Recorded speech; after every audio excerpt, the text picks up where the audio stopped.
질문 34. 재산 분할에 대해 알고 싶습니다.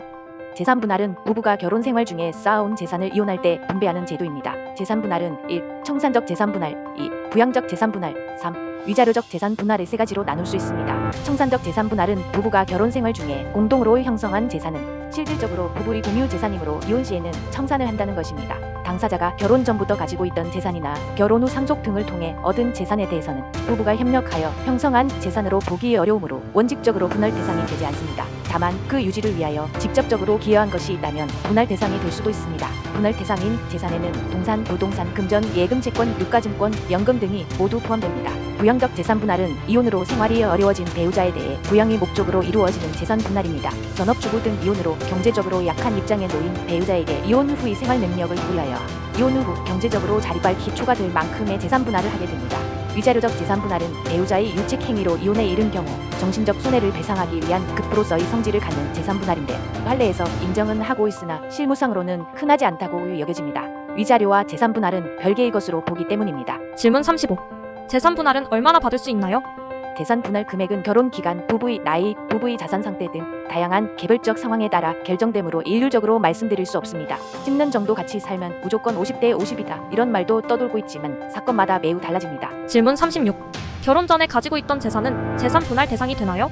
결혼 전에 가지고 있던 재산은 결혼 생활 중에 공동으로 형성한 재산에 해당하지 않으므로 원칙적으로 재산 분할 대상이 되지 않습니다. 이런 것을 특유재산이라고 하는데 부양적 요소를 고려한 재산 분할에서는 특유재산에 대해서도 상대방 배우자가 재산의 감소 방지와 가치상승에 기여한 경우에는 분할 대상으로 보는 경우가 많이 있습니다. 질문 37.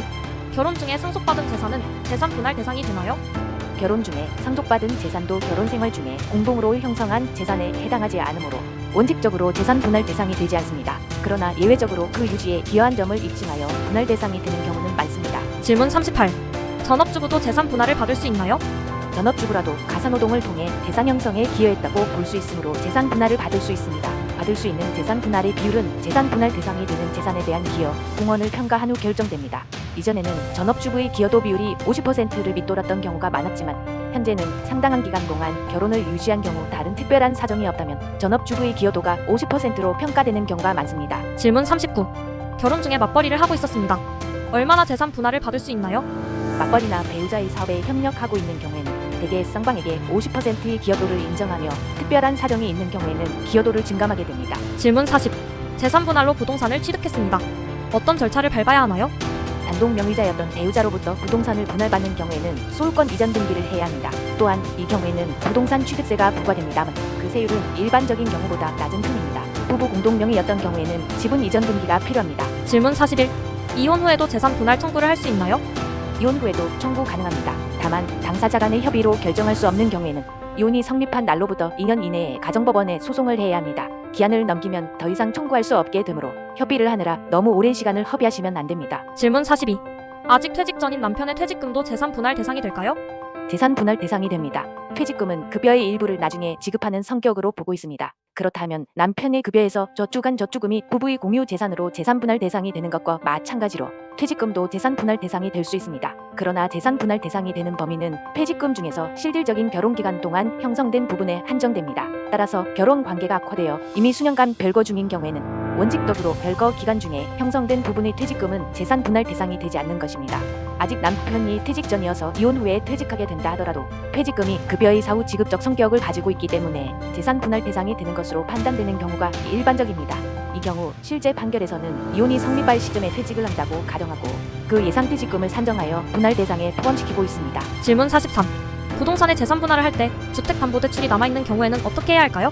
대출이 있는 주택을 재산 분할로 청산하는 방법은 주택을 매각하여 그 대금으로 대출 채무를 상환하고 남은 금액을 분배하는 방법 외에도 여러 방법이 우려될 수 있으며 어떤 방법이 적절한지는 구체적인 상황에 따라 달라집니다.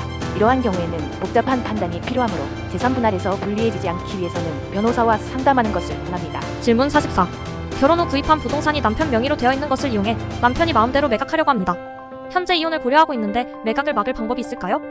이혼을 전제로 위 부동산에 대하여 처분금지 가처분이나 가압류를 신청하는 방법이 있습니다. 질문 45. 재산 분할과 양육비의 지급에 대해 합의했지만 미래에 그 지급이 이루어지지 않을까 걱정됩니다. 어떤 대책이 있을까요?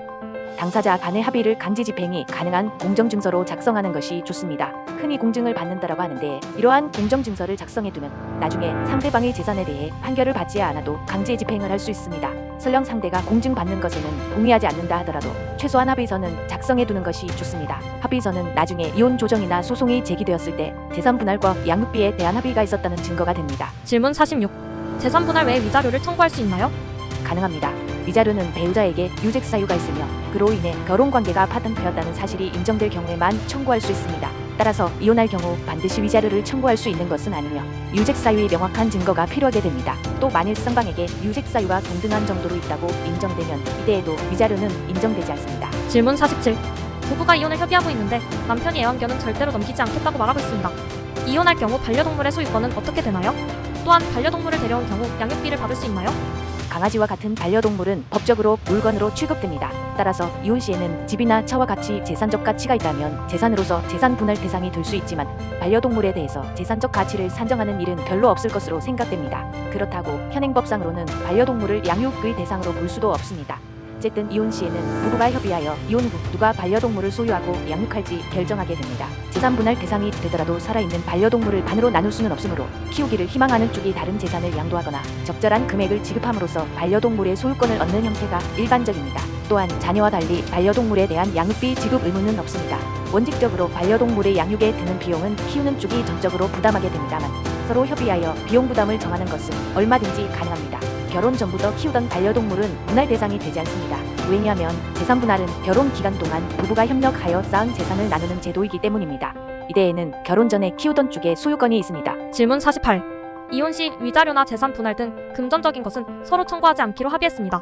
그러나 상대가 결혼 기간 동안 외도, 불륜을 하고 있었다는 것이 이혼 후에 밝혀졌습니다. 이 경우 위자료를 청구할 수 있나요?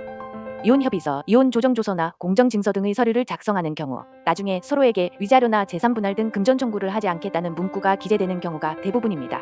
이러한 조항에 합의한 이상 손해배상이나 재산 분할의 권리, 의무를 포기하거나 면제한 것으로 간주됩니다. 따라서 이 경우 상대방에게 위자료 청구를 하는 것이 어렵습니다. 한편 그렇게 엄격하고 명백하게 합의를 하지 않은 경우이거나 아니면 상대방의 부정행위를 몰랐다는 오해를 주장하고 합의를 취소할 수 있는 경우에는 위자료 청구가 가능할 수 있습니다. 그러나 다른 한편으로는 상대방의 부정행위를 몰랐기 때문에 부정행위와 이혼 사이에 인과관계가 없었다고 해서 위자료가 인정되지 않을 여지도 있으므로 결국 단순하게 판단할 수 없습니다. 주의할 점은 어디까지나 부부 간의 합의이므로 부정행위 상대방에 대한 청구권은 포기하지 않았다는 점입니다. 따라서 원칙적으로 전 배우자에 대한 청구가 어려운 경우라도 상간자에게 위자료 청구를 할 수는 있습니다.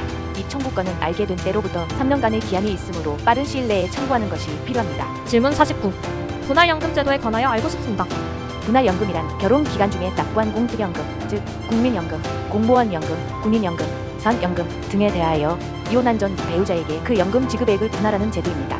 이혼 시에 분할연금에 관하여 별도로 합의를 할 수 있는데 분할연금 청구권을 포기를 할 수도 있습니다. 만일 판결이나 합의에 분할연금에 관한 부분이 포함되어 있지 않으면 각 연금법에 따라 분할연금이 인정됩니다. 분할연금의 수령 조건에 관하여 자세한 사항은 각 연금공단에 문의하시면 정확한 정보를 알 수 있습니다.